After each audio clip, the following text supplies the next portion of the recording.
Price Lord. கிறிஸ்துவில் பிரியமானவர்களை, இன்றைக்கும் உங்களை சந்திக்கிறதில் மிகுந்த மனமகிழ்ச்சி. போன வாரத்தினுடைய தொடர்ச்சியாக நாம் 2ஆம் பாகம் செய்தியை பார்க்க போகிறோம்.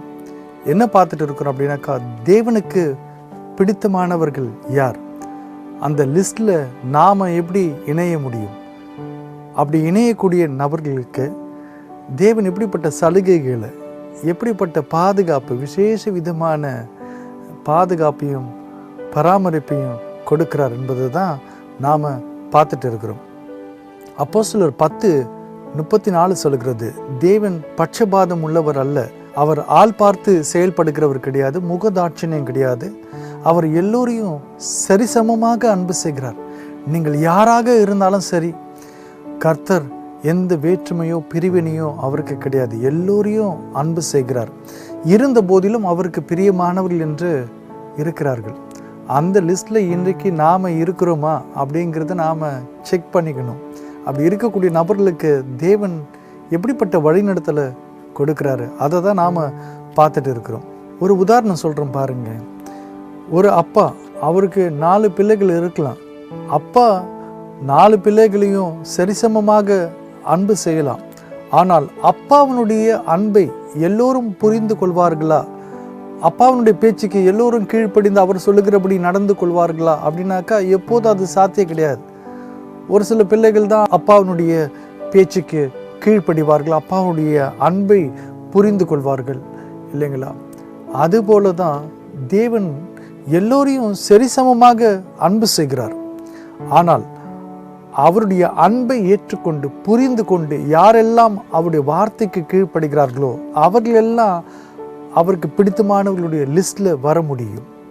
அப்படிப்பட்ட விசுவாசிக்கக்கூடிய நபர்களிடத்தில் தேவன் தன்னுடைய உடன்படிக்கையை ஏற்படுத்துகிறார், அவர்களோடு கூட ஒப்பந்தம் செய்கிறார். யாரெல்லாம் அப்படி உடன்படிக்கையின் கீழே வருகிறார்களோ, அது பழைய ஏற்பாட்டிலும் சரி புதிய ஏற்பாட்டில் இயேசு கிறிஸ்துவனுடைய இரத்தத்தினால் ஏற்பட்டிருக்கக்கூடிய புது உடன்படிக்கையாக இருக்கட்டும், அந்த உடன்படிக்கையின் கீழே வரக்கூடிய யாராக இருந்தாலும் அவர்களை காப்பாற்றுவது தேவனுடைய கடமையாகிறது. அவர்களை தேவன் பாதுகாத்து வழி நடத்துவார். காரணம், அவர்கள் தன்னுடைய உடன்படிக்கையின் கீழே இருக்கிறதுனால. இஸ்ரவேல் ஜனங்கள் எகிப்தில் அடிமைப்பட்டு இருக்கும்போது அவர்கள் எகிப்து தேசத்திற்குள்ளேயே ஒரு இடம் இருந்துச்சு, கோஷன் சொல்லிட்டு. அந்த இடத்துல தான் அவர்கள் தங்கியிருந்தார்கள். அப்போ மோசையை கொண்டு இந்த இஸ்ரவேல் ஜனங்களை அடிமை தனத்திலிருந்து விடுதலை செய்து கானான் தேசத்திற்கு கொண்டு போகும் படி தேவன் மோசையை அனுப்புகின்ற வேளையில் அந்த நாட்டினுடைய ராஜா பார்வோன் தன்னுடைய கடினமான உள்ளத்தினால அதை அனுமதிக்கலை. அப்போ தேவன் என்ன செய்தார்னாக்கா, ஒட்டுமொத்த எகிப்து தேசத்தின் மீதும் அநேக வாதைகளை, அழிவை அனுப்ப ஆரம்பித்தார். வேதம் சொல்லுது, அந்த தேசத்தில் இருக்கக்கூடிய எல்லா நீர்நிலைகளை எல்லாம் இரத்தமாக மாற்றிவிட்டார். எல்லாம் விளைச்சல்களாம் அழிக்கும்படியாக வெட்டுக்கிளி வந்தது, பேன் வந்தது, தவளை வந்தது, அந்த தேசமே இருண்டு போனது, கல் மழை பெய்ய ஆரம்பித்தது, மனுஷர்களுக்கு கொப்பளங்கள் வந்தது, தலைச்சம் பிள்ளைகள் மரித்து போனார்கள். நிறைய காரியம் அப்படி நடந்துச்சுங்க. ஆனால் வேதம் சொல்லுது, ஒட்டுமொத்த தேசத்திற்கும் இப்படிப்பட்ட காரியங்கள் நடக்கும் போது அந்த தேசத்திற்குள்ள இருக்கக்கூடிய ஒரு இடம்தான் கோஷன். அங்கதான் இஸ்ரவேலர்கள் இருந்தார்கள். ஆனால் தேவன் அங்கே இருக்கக்கூடிய நபர்களை எப்படி காப்பாற்றினார் அப்படிங்கிறது குறித்து ஒரு சில வசனங்கள் இருக்குது, நான் வாசிக்க போறேன். யாத்ராகமம் 8:22-23. பூமியின் நடுவில் நானே கர்த்தர் என்பதை நீ அறியும்படி என் ஜனங்கள் இருக்கிற கோஷன் நாட்டில் அந்நாளிலே வண்டுகள் வராதபடிக்கு அந்த நாட்டை விசேஷப்படுத்தி என் ஜனங்களுக்கும் உன் ஜனங்களுக்கும் வித்தியாசம் உண்டாகும்படி செய்வேன். இந்த அடையாளம் நாளைக்கு உண்டாகும் என்று கர்த்தர் சொல்லுகிறார் என்று சொல் என்றார். பாருங்க, அவர்கள் தங்கியிருக்கக்கூடிய இடத்தை நான் விசேஷப்படுத்துவேன். That is special for me. அது மாத்திரம் கிடையாது, உன்னுடைய ஜனத்துக்கும், பார்வோனுக்கு சொல்லும்படி ஆண்டவர் சொன்னது, உன்னுடைய ஜனத்துக்கும் ஏன் ஜனத்திற்கும், அது உன்னுடைய ஜனம், இது ஏன் ஜனம், இந்த ஜனத்தை நான் காப்பாற்றுவேன், வித்தியாசத்தை உண்டாக்குவேன், இந்த அடையாளம் நாளைக்கு உண்டாகும். வண்டுகள் எல்லாம் எகிப்தினுடைய எல்லா இடத்துலையும் பரவி போகும், ஆனால் ஏன் ஜனம் இருக்கக்கூடிய இடத்துக்கு வராது. அதே மாதிரி யாத்ராகமும் 9ஆம் அதிகாரம் 25, 26 வசனங்கள் எடுத்து வாசித்தோம் என்றால், எகிப்து தேசம் எங்கு மனிதரையும் மிருக ஜீவன்களையும் வெளியிலே இருந்தவைகள் எவைகளோ அவைகள் எல்லாவற்றையும் அந்த கல்மழை அழித்து போட்டது. அது வெளியின் பயிர் வகைகளை எல்லாம் அழித்து வெளியின் மரங்களை எல்லாம் முறித்து போட்டது. இஸ்ரவேல் புத்திரர் இருந்த கோஷன் நாட்டிலே மாத்திரம் கல்மழை இல்லாதிருந்தது. என்ன ஒரு ஆச்சரியம் பாருங்க, ஒட்டுமொத்த தேசத்திலையும் கல்மழை பெய்து மனுஷர்களையும் மிருக ஜீவன்களையும் எல்லாவற்றையும் மரங்களை எல்லாம் அழித்து போடுகிறது.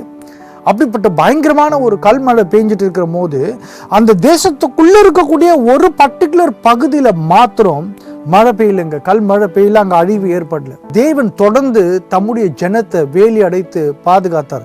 இத்தனைக்கு எங்கனாக்கா அது அந்த தேசத்தினுடைய ஒரு பகுதியாக இருந்தது. தேசத்தினுடைய எல்லா பகுதியிலும் அழிவு வரும்போது அந்த இடத்தை மாத்திரம் அவர் காக்க செய்தார். வித்தியாசத்தை ஏற்படுத்தினாரு, விசேஷப்படுத்தினாரு. எகிப்தியர்களையும் தேவன் தான் உண்டாக்கினார், இஸ்ரவேலர்களையும் தேவன் தான் உண்டாக்கினார்.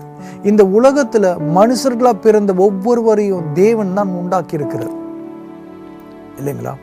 அப்படி இருக்கின்ற பட்சத்துல ஏன் இஸ்ரவேல் ஜனத்தை மாத்திரம் அவர் விசேஷப்படுத்தணும்? ஏன் அவர்களை மாத்திரம் பாதுகாக்கணும்? காரணம், அவர்கள் பிரியமானவர்களுடைய பட்டியலில் இருந்தார்கள். அதை தான் நாம பார்த்துட்டு இருக்கிறோம் 2 வாரமா. பிரியமானவர்களுடைய பட்டியலில். காரணம், அவர்களுக்கு உடன்படிக்கை இருந்தது. ஆபிரகாம், ஈசாக்கு, யாக்கோப்பின் மூலமாக அவர்கள் உடன்படிக்கையின் கீழே இருந்தார்கள். அவர்கள் தேவனை விசுவாசித்தார்கள். ஒரு நாள் தேவன் தங்களை வந்து சந்திப்பார், தங்களை அடிமை தனத்திலிருந்து விடுவிப்பார், தங்களுக்கு வாக்குத்தத்தம் செய்தபடி தங்களுக்கு சொந்தமான கானான் தேசத்தை தங்களுக்கு கொடுப்பார் என்று அவருக்காக காத்து கொண்டிருந்தார்கள், விசுவாசித்தார்கள். உடன்படிக்கை இருந்தது. அங்க தேவனுக்கும் அவர்களுக்கும் ஒரு ஒப்பந்தம் இருந்தது. ஒப்பந்தம் இருந்தபடியினால தேவன் அவர்களை காப்பதற்கான கடமை அவருக்கு இருந்தது. அவர்களை விசேஷப்படுத்தினார். இது என்னுடைய ஜனம், காரணம் எனக்கு பிரியமானவர்கள், என்னை விசுவாசித்தார்கள், அவர்களோடு கூட நான் ஒப்பந்தம் பண்ணியிருக்கிறேன், அவர்களை பாதுகாப்பேன், அவர்களை விடுவிப்பேன், அவர்களுக்கு சொந்தமான ஒரு தேசத்தை கொடுப்பேன்னு சொல்லி தேவன் இறங்கி வந்தார். இன்னைக்கு கிறிஸ்துவில் பிரியமானவர்களே, அதே காரியத்தை நாம் நம்முடைய வாழ்க்கையில பெற வேண்டும் என்றால், புதிய ஏற்பாட்டில் வாழக்கூடிய நாம் புதிய உடன்படிக்கையின் கீழே வரணும். இயேசு கிறிஸ்துவினுடைய இரத்தத்தினால ஏற்படுத்தப்பட்டிருக்கக்கூடிய புதிய உடன்படிக்கை. இயேசு ஆண்டவரை நாம விசுவாசிக்கும் போது, அவருடைய வார்த்தைக்கு நாம கீழ்ப்படியும் போது, அவர் எனக்காக சிலுவையில் என் பாவங்களுக்காக மரித்தார் என்று நாம விசுவாசித்து ஏற்றுக்கொண்டு அதை அறிக்கை செய்யும் போது, அவருடைய இரத்தத்தினால கழுவப்பட்டு நாம பரிசுத்தமாக்கப்பட்டு தேவனுடைய பிள்ளைகளாக மாறுகிறோம். எப்போது நாம் அந்த உடன்படிக்கை கீழே வருகிறோமோ அப்போது நாம பிரியமானவர்களுடைய லிஸ்ட்ல வரோம். எப்போது நாம் பிரியமானவர்களுடைய லிஸ்ட்ல வரோமோ அப்போ தேவன் நம்மை பாதுகாக்க கடமைப்பட்டிருக்கிறார். நம்மை விசேஷமாக பாதுகாப்பார். நம்ம பக்கத்துல 1000 பேர் அழிந்து போகலாம், விழலாம். நமது வலது பக்கத்தில் 10,000 பேர் விழலாம். ஆனா ஒரு தீமையும் பொல்லாப்பும் வாதையும் நம்மை அணுகாதபடிக்கு நம்மையும் நம்முடைய வீட்டாரையும் நம்முடைய பிள்ளைகளையும் நம்முடைய போக்கையும் வரத்தையும் தேவன் வேலி அடைத்து பாதுகாத்து கொள்ள வேண்டும் என்றால் நாம் இயேசுடைய இரத்தத்தினால மூடப்பட வேண்டும். எப்படி கோஷன் தேசத்தை, அந்த இடத்தை, எகிப்துக்கு நடுவில் இருக்கக்கூடிய அந்த இடத்தை தேவன் ஒரு விசேஷப்படுத்தி அதை மாத்திரம் அழிவு நெருங்காதபடிக்கு பாதுகாத்து கொண்டாரோ, இன்றைக்கு நம்மை பாதுகாக்க வேண்டும் என்றால் தேவன் நம்முடைய குடும்பத்தை, நம்முடைய பிள்ளைகளை பாதுகாக்க வேண்டும் என்றால் நாம் இயேசுடைய கரத்தில் நம்மை ஒப்பு கொடுத்திருக்க வேண்டும். நம்முடைய பிள்ளைகளை ஒப்பு கொடுத்திருக்க வேண்டும், நம்முடைய குடும்பங்களை ஒப்பு கொடுத்திருக்க வேண்டும். நாம் இயேசுவை முழு மனதோடு கூட ஏற்றுக்கொண்டிருக்க வேண்டும், அவரை விசுவாசிக்க வேண்டும். நாம புது உடன்படிக்கைக்கு சொந்தமானவர்களாக இருக்க வேண்டும். அப்படி மாறும்போது நாம பிரியமானவர்களுடைய பட்டியல்களில் நாமும் சேருகிறோம். அப்படி சேரும்போது நமக்கு விசேஷ விதமான பாதுகாப்பு தேவன் கொடுக்கிறார். ஒரு தீமையும் பொல்லாப்போ நம்ம நெருங்காதபடிக்கு பாதுகாத்துக் கொள்வார். நாம செய்ய வேண்டியதெல்லாம் இதுதான். இந்த செய்தியை கேட்கக்கூடிய நீங்க உங்களுடைய இருதயத்துல இயேசுவை விசுவாசித்து அறிக்கை செய்யுங்கள். ரோமர் 10:9 இப்படி சொல்லுகிறது, என்னவென்றால் கர்த்தராகிய இயேசுவை நீ உன் வாயினாலே அறிக்கையிட்டு தேவன் அவரை மரித்தோரிலிருந்து எழுப்பினார் என்று உன் இருதயத்திலே விசுவாசித்தால் ரட்சிக்கப்படுவாய். எப்போ நாம இதை இருதயத்தில் விசுவாசித்து அறிக்கை செய்கிறோமோ அப்போ நாம உடன்படிக்கைக்கு கீழே வருகிறோம், அவருக்கு சொந்தமானவர்களாக மாறுகிறோம். ஒருவேளை நாம இயேசு ஆண்டவரை புறக்கணித்தால் அவருடைய பாதுகாப்பு, பராமரிப்பு, அதிலிருந்து நாம் விலகி ஓடுகிறோம் என்ற அர்த்தம். அப்படிப்பட்ட நபர்களுக்கு இப்போ இல்லை, ஆனால் கடைசி நாட்களில் தேவ கோபாக்கினையே மிஞ்சும். எபிரேயர் 10:29 இப்படி சொல்கிறது, தேவனுடைய குமாரனை காலின் கீழ் மிதித்து தன்னை பரிசுத்தம் செய்த உடன்படிக்கையின் இரத்தத்தை அசுத்தம் என்றெண்ணி கிருபையின் ஆவியை நிந்திக்கிறவன் எவ்வளவு கொடிதான ஆக்கினைக்கு பாத்திரவானாய் இருப்பான் என்பதை யோசித்து பாருங்கள். இயேசு ஆண்டவர் உங்களை மீட்கும்படியா, உங்களுடைய குடும்பத்தை மீட்கும்படியா, பாதுகாக்கும்படியா, பராமரிக்கும்படியா, ஏன் இந்த உலகத்தில் மாத்திரம் இல்லை, நாம் இந்த உலகத்தை விட்டு கடந்த பிற்பாடு நித்திய ஜீவனை நமக்கு கொடுக்கும்படியா சிலுவையில் தன்னுடைய உயிரையே கொடுத்திருக்கிறார், இரத்தத்தை சிந்திருக்கிறார். இந்த இரத்தத்தை நாம் அசுத்தம் என்று எண்ணி அவரை ஏற்றுக்கொள்ளாமல் புறக்கணிக்கும் போது நாம் இம்மையிலும் சரி மறுமையிலும் சரி நாம் சந்தோஷமாக வாழவே முடியாது. இன்றைக்கு தீர்மானம் எடுப்பது நம்முடைய கரங்களில் இருக்கிறது. இயேசுவுக்கு உங்களுடைய வாழ்க்கையை ஒப்புக்கொடுங்கள், அவரை அறிக்கை செய்யுங்க, உங்களுடைய சொந்த இரட்சகராக. கர்த்தர் உங்களை ஆசீர்வதிப்பார். நாம கண்களை மூடி ஆண்டவரை நோக்கி பார்க்கலாமா? Thank you Lord. அப்பா, உங்கள் கொடான கொடி நன்றி சொல்லிக்கணும். இப்போது உங்களுடைய ஜனத்தை ஆண்டவரை உங்களுடைய கரத்தில் ஒப்பு கொடுத்து ஜெபிக்கிறேன் சாமி. ஒவ்வொருவரையும் தொடுங்க. இந்த செய்தியை கேட்கக்கூடிய ஒவ்வொருடைய வியாதிப்பட்ட சரீரமும் இயேசுவின் வல்லமில்ல நாமத்தில் சுகம் அடையும்படியாய் ஜெபிக்கிற சாமி. எல்லா இருதய கோளாறு, kidney failure, lungs, liver problem ஆண்டவர் அப்பா மாறட்டும் ஆண்டவரே. எல்லா நரம்பு தளர்ச்சி மாறட்டும் ஆண்டவரே. வலிப்பு வியாதியினால கஷ்டப்படக்கூடிய பிள்ளைகள் இப்போது சுகம் அடையட்டும் ஆண்டவரே. புத்தி சுவாதனம் இல்லாத பிள்ளைகளை வைத்து கொண்டு ஆண்டவர் அப்பா கஷ்டப்படுகின்ற பெற்றோருடைய கண்ணீரை பார்த்து இப்போது அந்த பிள்ளைகளை தொடும்படியாக ஜெபிக்கிறேன். சரியான வேலை இல்லாமல் தவிக்கக்கூடிய வாலிப பிள்ளைகளை தொடுங்க சாமி. படிப்பில் கவனம் செலுத்த முடியாமல், புரிந்து கொள்ளுதல் இல்லாமல் இருக்கக்கூடிய மாணவர்களை தொடுங்க ஆண்டவரே. கடன் கஷ்டத்தில் இருக்கக்கூடிய ஒவ்வொரு குடும்பத்தையும் இப்போது சந்திங்க. பொருளாதார ஆசீர்வாதத்தை இறக்கி விடும்படியாய் இயேசுவின் நாமத்தில் கெஞ்சுகிறேன். ஏற்ற வாழ்க்கை துணையை கொடுங்க சாமி. திருமண தடைகள் நீங்கட்டும் ஆண்டவரே. பிரிந்து போன குடும்பங்கள், உறவுகள் ஒன்று சேரட்டும் இயேசுவின் நாமத்தில். Thank you Lord. பிள்ளைகளை அச்சுறுத்துகின்ற காரியங்கள் எல்லாம் மாறி போகட்டும் ஆண்டவரே. ஒரு பெரிய சமாதான சந்தோஷம் ஆண்டவரே அவளை சூழ்ந்து கொள்ளட்டும்.